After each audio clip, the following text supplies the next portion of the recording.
এই মুহূর্তে সরাসরি দেখছেন তৃণমূলের স্বপ্না বর্মন ঘাসফুলে অ্যাথলিট স্বপ্না বর্মন সরাসরি দেখাচ্ছে আপনাদের তৃণমূলে যোগদান স্বপ্না বর্মন ঘাসফুলে অ্যাথলিট স্বপ্না বর্মনের গুরুত্বপূর্ণ যোগদান যেটা আজকে আমরা স্বপ্না বর্মনের হবে একটু পরেই আমরা করাবো দলের পক্ষ থেকে। আমি ধন্যবাদ জানাচ্ছি মহিলা হিসাবে স্বপ্নাকে যে সে উপযুক্ত জায়গা বেছে নিয়েছে। তার কারণ খেলা শৃঙ্খলা শেখায়, খেলা মানুষকে সম্মান করতে শেখায়, খেলা শুধু আত্মতুষ্টি শেখায় না, আত্ম বলিদানও কী করে দিতে হয় সেটাও শেখায়। খেলা মানুষকে একটা গণ্ডির মধ্যে কি করে একে অপরের প্রতি সম্মান রেখে তার ক্ষেত্রটাকে তৈরি করতে হয় সেটা শেখায়। সেটা স্বপ্না কিন্তু দেখিয়ে দিয়েছে। আর তার সাথে সমাজ সেবা, এটাও একটা সমাজ সেবা। কিন্তু খেলাকে খালি ক্রীড়া হিসেবে দেখলে হয় না, খেলা যে এই যে শেখায় না, এই শেখানোগুলো কিন্তু সমাজের ইতিবাচক দিকগুলোকে আরও স্পষ্ট করা। সুতরাং সমাজ সেবা আরও বৃহৎভাবে করার জন্য আমাদের দলকে বেছে নিয়েছে। আমি মহিলা হিসেবে এবং তৃণমূল মহিলা কংগ্রেসের কর্মী হিসেবে আমি অনেক ধন্যবাদ জানাই যে উত্তরবঙ্গের মতন একটা জায়গা, ঘোষপাড়া জলপাইগুড়ি আমাদের খুব পরিচিত জায়গা, রাজবংশী পরিবারের একটি মেয়ে, তার যে কথাটা মনে হয়েছে মাননীয় মুখ্যমন্ত্রীর ওপর আমাদের দলের সর্বোচ্চ নেত্রী মমতা বন্দ্যোপাধ্যায় তার প্রতি আস্থা রেখে আজকে যোগদান করবার কথা ভেবেছে এবং সিদ্ধান্ত নিয়েছে, আমি ধন্যবাদ জানাই। এবার আমি বলবো মাননীয় মন্ত্রী ব্রাত্য বসু তার বক্তব্য রাখবে। নমস্কার সবাইকে, আপনাদের স্বাগত। আমি কৃতজ্ঞতা ধন্যবাদ জানাবো মাননীয় মন্ত্রী শ্রীমতী চন্দ্রিমা ভট্টাচার্য, আমাদের অগ্রজ প্রতিমা, তিনি এসছেন আজকে এই যোগদান পর্বে।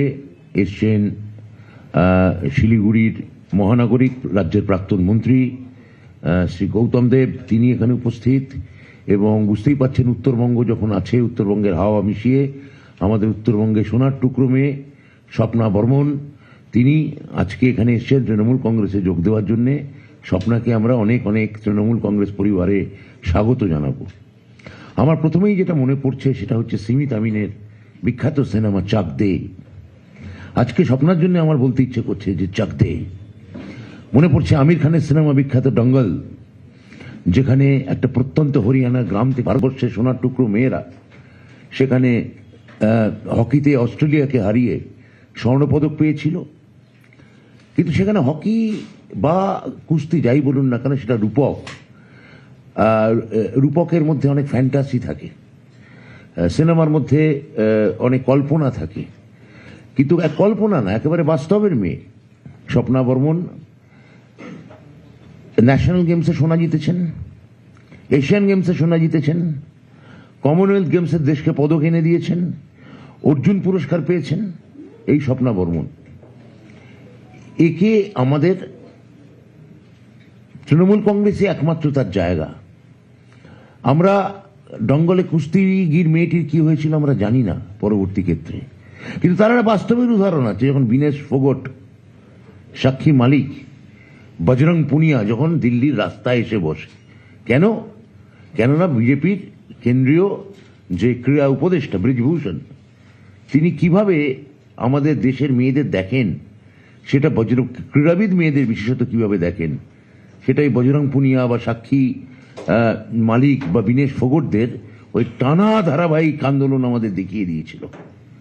বিজেপি একটি ব্যবস্থাও সেই কুখ্যাত ব্যক্তির এগেনস্টে নেয়নি, বরং তার ছেলেকে পরবর্তী ক্ষেত্রে বিজেপি যে ধর্ষণকারী সঙ্গেই আছে বোঝাতে সে তার ছেলেকে এমপির টিকিট দিয়েছিল।